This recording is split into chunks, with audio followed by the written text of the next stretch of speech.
آقا من قبل اینکه حتی ویدیوهای قبلی رو آپلود کنم داخل یوتیوب اینجام،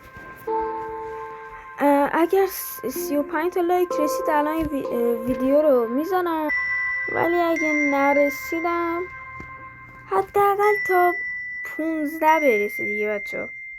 خب این ورد من بود دیگه، چطوری ساختمش؟ خب پس بریم ببینیم.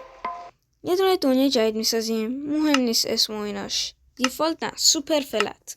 الان این عادیه دیگه، میتونیم بزنیم پرست، فقط دزرت باشه دیگه. میتونیم اینجا کاستومش هم کنیم، یعنی صحرا باشه دیگه.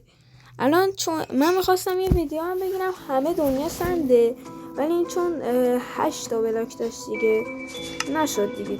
کداشم اون موقع بلد، یعنی همین دیروز یاد گرفتم کداشو. اینجا بلاکاش از بالا، یعنی از پایین به بالا، یعنی از بدراک دت رسیده به گرد.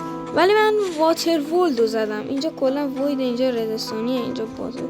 خب واتر ولدو که زدن، نه وایسید بچه خیلی سریع چیزه. خب الان میبینیم این تاپ 90 تا بلاک آب هست. گراولا رو ریموف. اگه خواستید یه لایه باشه میتونید پاکشون نکنید اونا رو. لایه های دیگه هم میتونید با کد بیارید. مثلا من میخوام گرس بلاک اضافه کنم، مثلا این کد زدم گرس بلاک چقدر موزیکش بده.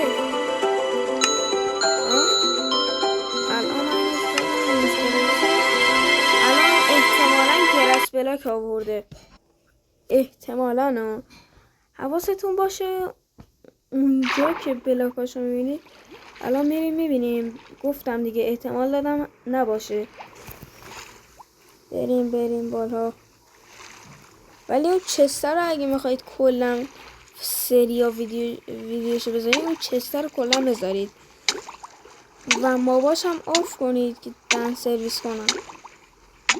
دیدید من چون که اونجا رو چک نکردم که هست یا نیست، اینجا هیچ گرس بلاکی وجود نداره.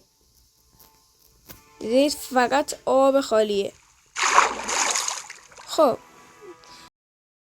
مرسی این ویدیو رو لایک، دنبال کنید و فراموش نشه و تا ویدیوی بعدی خداحافظ بچه.